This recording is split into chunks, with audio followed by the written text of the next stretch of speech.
ఇండస్ట్రీలోనే సంచలనం. ఒకే రోజు 9 సినిమాలకు క్లాప్ కొట్టాడు. నిర్మాతలు, దర్శకులు వెంటపడ్డారు. ఇదంతా గతం. వరుసగా వచ్చిన పరాజయాలతో కొన్నాళ్లు ఇండస్ట్రీకి దూరమైన అడపాదడపా తన హిస్టారికల్ మూవీస్ లో కనిపిస్తూ ఉన్నాడు నందమూరి వారసుడు తారక రత్న. లేటెస్ట్ గా విలన్ క్యారెక్టర్ లో మెరిశాడు. రాజా చేయి వేస్తే మూవీలో విలన్ గా నటించాడు. ఈ మూవీ టాక్ ఎలా ఉన్నా తారక రత్నకు మాత్రం మంచి పేరొచ్చిందట.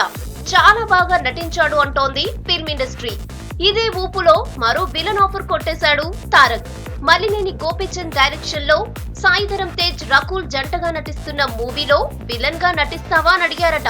ప్రస్తుతం సక్సెస్ ను ఎంజాయ్ చేస్తున్న లేటెస్ట్ విలన్ ఓకే చెప్పకపోయినా త్వరలోనే గ్రీన్ సిగ్నల్ ఇవ్వనున్నట్లు టాక్.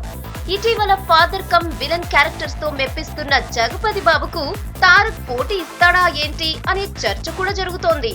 మొత్తానికి హీరోలా వెలిసిపోయిన స్టార్స్ అందరూ విలన్ వైపు మాళ్లటం ఆశ్చర్యమే. ఇటీవల విలన్స్ కు హీరో ఇమేజ్ కట్టుబెడుతున్నారు. ఈ క్రమంలోనే తారక్ ఈ డెసిషన్ తీసుకున్నట్లు సమాచారం.